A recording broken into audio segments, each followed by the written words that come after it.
오늘 우리에게 주시는 하나님 말씀은 요한복음 19장 23절에서 30절입니다. 군인들이 예수를 십자가에 못 박고 그의 옷을 취하여 네 깃에 나눠 각각 한 깃씩 얻고 속옷도 취하니 이 속옷은 호지 아니하고 위에서부터 통으로 짠 것이라.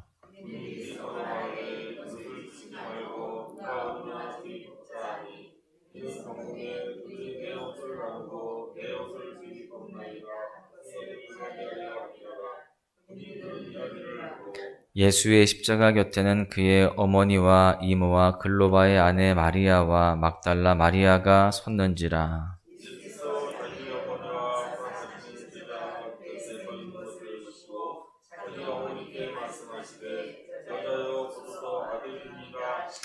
또 그 제자에게 이르시되 보라 내 어머니라 하신대 그때부터 그 제자가 자기 집에 모시니라.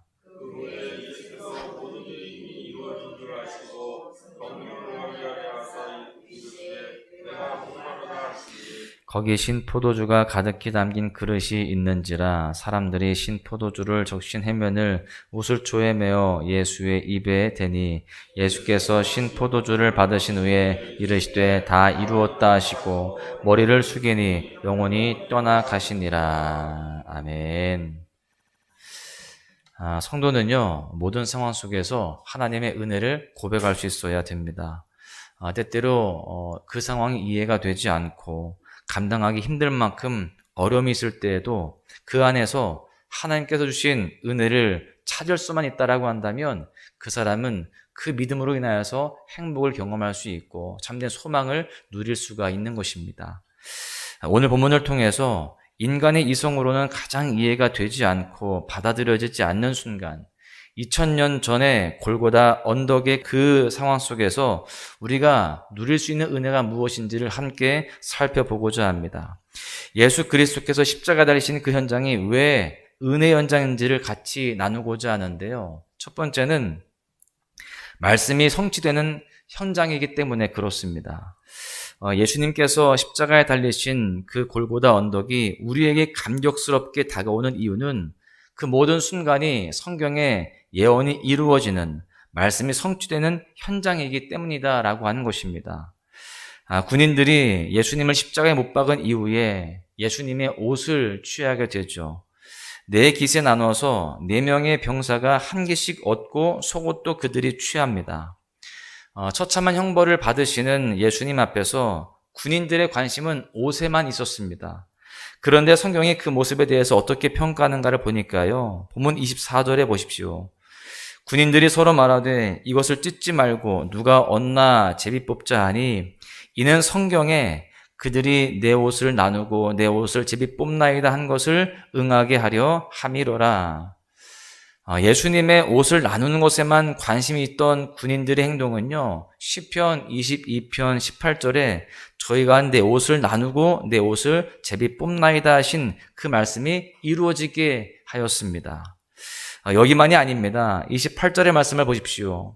그 후에 예수께서 모든 일이 이미 이루어진 줄 아시고 성경을 응하게 하려 하사 이르시되 내가 목마르나이다 하시니, 예수님께서는요, 고통 가운데 모든 것이 다 이루어진 것을 이미 아셨습니다. 그리고 내가 목마르다라고 하시면서 시편 69편 3절의 말씀이 이루어지게 하시는 겁니다.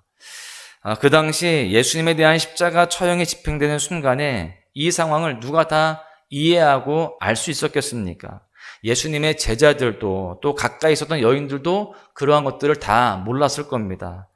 아무도 몰랐지만 분명한 것은 그 가운데에서도 하나님은 일하고 계셨고 또 하나님의 말씀이 성취되게 되었다라고 하는 겁니다. 그렇기에 골고다 언덕은 단순히 예수님이 십자가에 달리시는 것에 대한 슬픔만 있는 자리가 아니라 하나님의 말씀이 너무나 생생하게 성취가 되어지는, 하나님의 말씀에 살아있는 현장이다라고 하는 것을 알 수가 있습니다. 우리의 삶도 마찬가지입니다. 때때로 우리의 삶에 어려움과 아픔이 있어서 우리를 힘들게 하죠. 우리의 생각으로는 도무지 이해가 되지 않고 또 답과 또 그 해결책들이 나오지 않는 그런 어려움들을 경험하게 될 때가 있습니다. 그럴 때 우리가 가져야 할 태도가 무엇일까요? 하나님의 말씀이 우리 삶 가운데 있다면 충분하다라고 하는 것입니다. 예수님께서 십자가에 달리신 골고다 언덕처럼 도무지 이해되지 않는 일이 있어도 그 가운데 하나님의 말씀이 성취된다면 그것이 우리에게 은혜인 것입니다. 우리의 삶 속에 아무리 답답한 순간이 있을 때에도요, 우리는 하나님의 말씀이 우리 삶 가운데에 지금도 이루어지고 있고 성취되고 있다는 것을 신뢰한다면 우리는 그 가운데서도요, 그 삶의 자리에서 눈물을 닦고 일어설 수 있고 또 용기를 내어서 믿음의 발걸음을 내디딜 수가 있다라고 하는 것입니다. 여러분, 우리 모두가요, 우리의 삶 가운데에 하나님의 말씀이 생생하게 살아있는 것을 경험할 수 있기를 소망합니다. 군인들이 자신들의 의지로 예수님의 옷을 나누는 그러한 상황조차도 하나님의 말씀이 이루어지는 과정이라고 한다면 우리의 삶 속에서 인간의 모략이 난무하고 또 세상의 흐름에 우리가 흔들리는 것 같다 할지라도 그 안에서 하나님의 말씀이 일하심을 믿을 때에 우리는 결국 승리하게 될 줄로 믿습니다. 우리 모두의 삶이 하나님의 말씀에 성취되는 것을 경험하는 복된 삶이 될 수 있기를 간절히 소망합니다. 두 번째는요, 예수님의 따뜻함을 느낄 수 있는 자리였다라고 하는 것입니다. 골고다 언덕이 우리에게 은혜의 자리인 이유는요, 예수님의 따뜻함을 느낄 수 있는 자리이기 때문이라는 것인데요. 예수님의 십자가의 곁에는 3년 동안 따라다닌 제자들이 있지 않았습니다. 대부분의 제자들은 겁이 나서 도망갔죠. 베드로는 예수님을 모른다고 맹세하면서까지 부인하고 저 멀리 어디엔가 있는 그런 상황입니다. 예수님의 십자가 가까운 곁에는 누가 있었습니까? 25절에 보니까 예수님의 십자가 곁에는 그 어머니와 이모와 글로바의 아내 마리아와 막달라 마리아가 섰는지라. 4명의 여인들이 있는 것입니다. 그리고 그 옆에 요한복음을 기록한 요한이 있었습니다. 26절의 말씀을 보십시오. 예수께서 자기의 어머니와 사랑하시는 제자가 곁에 서 있는 것을 보시고 자기 어머니께 말씀하시되 여자여 보소서 아들이니이다 하시고, 여기에서 사랑하는 제자는요, 요한을 가리킵니다. 그 육신의 어머니를 이제는 그 제자 요한에게 부탁하고 있는 겁니다. 이것은 단순히 아들로서 어머니를 향한 효심을 보여주는 것이 아닙니다. 예수님께서 떠나심으로 인하여서 마리아와 요한 사이에 새로운 관계를 정립해 주는 것이고요, 그 누구보다 슬픔 가운데 있을 마리아의 마음을 만져주시는 것입니다. 이 당시 마리아의 심정이 어땠겠습니까? 33년 전에 어느 날 천사가 찾아와서 아이를 잉태할 것이라는 예언을 하고 남자를 가까이 하지 않았지만 배가 불러오고 또 아기 예수가 자라면서 또 많은 추억들이 그들 가운데 있었을 것입니다. 마리아는 성령으로 잉태된 것을 알았지만 하나님께서 구원 역사를 어떻게 이루어가실지를 잘 알지 못했습니다. 그렇기에 지금 자신의 눈앞에서 일어나고 있는 일들이 전혀 믿기지 않고 또 받아들여지지 않는 그러한 상황이었을 것입니다. 그러나 그때 그 마리아의 마음을 만져주는 것은 그녀를 향한 예수님의 따뜻한 목소리였습니다. 여자여 보소서 아들이니이다. 십자가에 달려 육신이 쇠어가고 죽어가는 와중에서도요, 마리아를 향하여서 따뜻함을 보여주고 있습니다. 예수님께서는 자신이 떠난 빈자리로 인하여서 슬퍼할 마리아를 위로하시는 그러한 모습으로 나아가신 겁니다. 사실 3일만 있으면 다시 만날 수 있습니다. 그러나 예수님께서는요, 이 슬픔이 극도로 차올라 있을 그 상황에서 마리아의 마음을 따뜻하게 만져주셨습니다. 그것이 십자가에서 예수님께서 사람들에게 보여주신 그러한 따뜻한 사랑이며 은혜였습니다. 여러분, 우리의 삶 속에서도 그 십자가의 주님께서는요, 우리에게 위로하여 주시고 여전히 우리를 사랑하여 주신다는 사실을 우리는 기억해야 됩니다. 우리가 주님의 뜻대로 말씀대로 살아가려고 하지만 또 기도하면서 살아가지만 때때로 모든 것을 잃는 것처럼 그렇게 힘든 순간들을 맞이할 때가 있습니다. 내가 잘못한 것도 아닌데 나에게 큰 시련이 다가올 때도 있다라는 것입니다. 여러분, 마리아 옆에 다른 여인들이 있었지만 그 여인들은 마리아에게 위로가 되지 못했습니다. 그러나 예수님께서 그 마리아에게 다가오셨고 또 그 마리아에게 참된 위로를 주셨습니다. 여러분, 마찬가지입니다. 우리 주변에 많은 사람들이 있겠지만 우리에게 참된 위로를 줄 수 없습니다. 우리는 십자가에 계신 그 주님을 바라보아야 됩니다. 십자가를 바라보아야 되고 주님의 그 말씀에 귀를 기울여야 됩니다.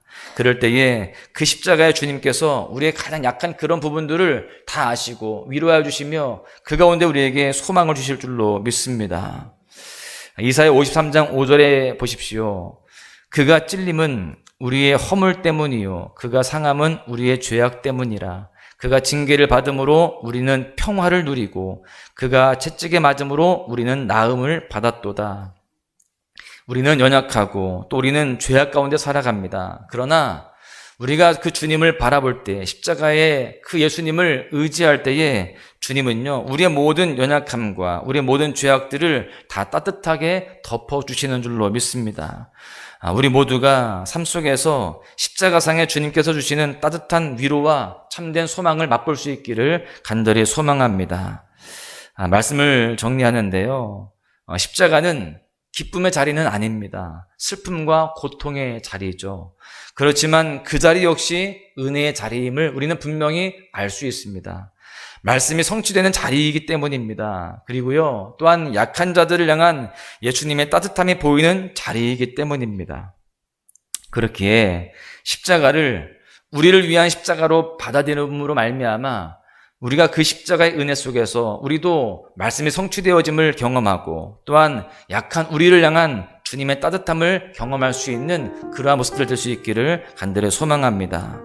사랑하는 소망 가족 여러분, 오늘 하루 우리 모두의 삶이 골고다 언덕의 은혜, 십자가의 은혜로 가득한 삶이 될 수 있기를 주님의 이름으로 간절히 축원합니다. 이 세상을 살아가는 동안에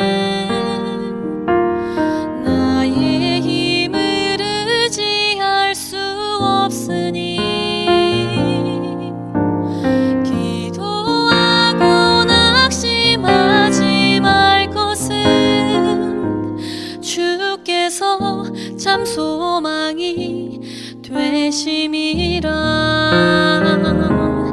하나님의 꿈이 나의 비전이 되고 예수님의 성품이 나의 인격이 되고 성령님의 권능이 나의 능력이 되길 원하고 바라고 기도합니다. 주의 길을 걸어가는 동안에 세상에 거두지할 수 없으니